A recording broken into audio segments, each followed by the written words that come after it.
Assalamualaikum warahmatullahi wabarakatuh. Bismillah, alhamdulillah, wassalatu wassalamu ala sayyidina Muhammad Rasulillah wa ala alihi wa sahbihi wa man tabi'a sunnatahu wa jama'atah min yaumina hadha ila yaumin nahdah. Salah satu amanat yang saya emban semenjak muktamar di Makassar hingga Jombang adalah mematuhi dan mempertahankan Khitah Nahdlatul Ulama 1926. Khitah 1926 itu sudah sangat jelas.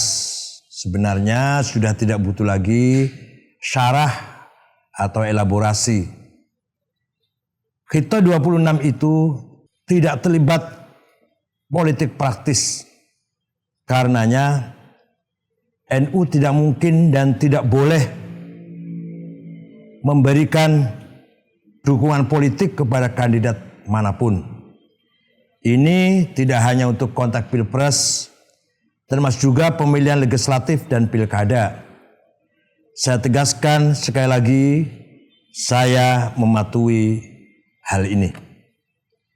Kalau ada pernyataan yang menyatakan dukungan terhadap kandidat dalam pilkada mulai dari PBNU, lembaga lajnah, badan otonom, dari tingkat pusat sampai daerah, tidak ada yang sah dan boleh mewakili NU sebagai jamaah.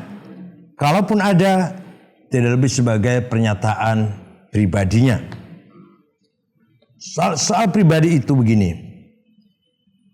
Al-Mukarram Kiai Mustafa Bisri sering mengatakan, warga NU adalah orang Indonesia yang beragama Islam, bukan orang Islam yang kebetulan ada di Indonesia.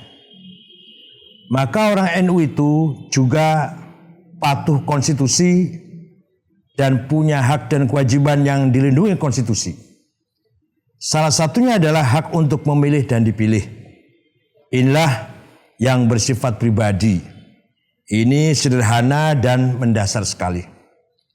Sekarang ada yang merasa bahwa berislam itu harus sambil menafikan Indonesia dan seluruh kelengkapan kenegaraan dan pemerintahannya. Menurut saya ini sangat tidak benar. Ada memang ormas-ormas yang tidak setuju dengan 4 pilar Pancasila, Bhinneka Tunggal Ika, NKRI dan Undang-Undang Dasar 45. Bagi yang tidak setuju, saya menghimbau untuk jangan berhenti menuntut ilmu, mengaji, belajar lagi.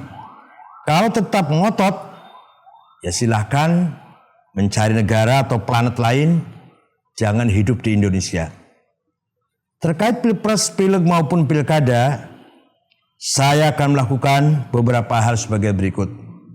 Pertama, saya akan aktif menggalang dukungan warga NU untuk aktif menggunakan hak pilihnya secara bertanggung jawab.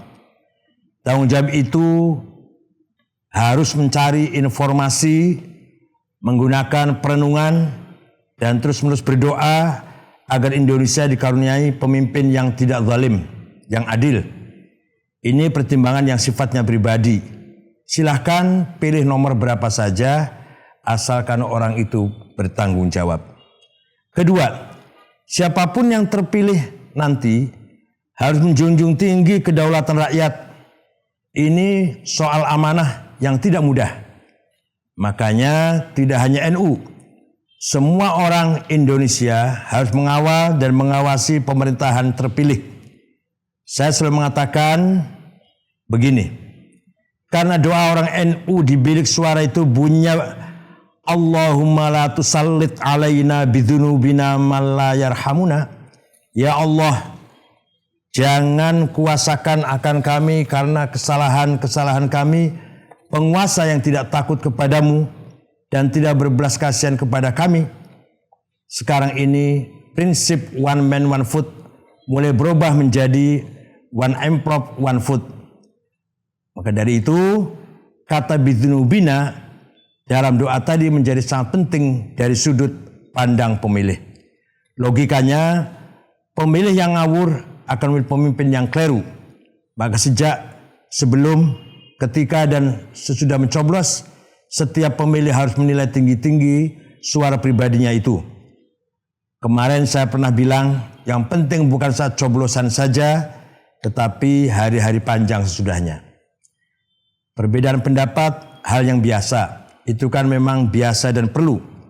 Perbedaan pendapat itu yang membuat kita cerdas, kritis, tapi tidak boleh kemudian saling menjatuhkan, apalagi memfitnah.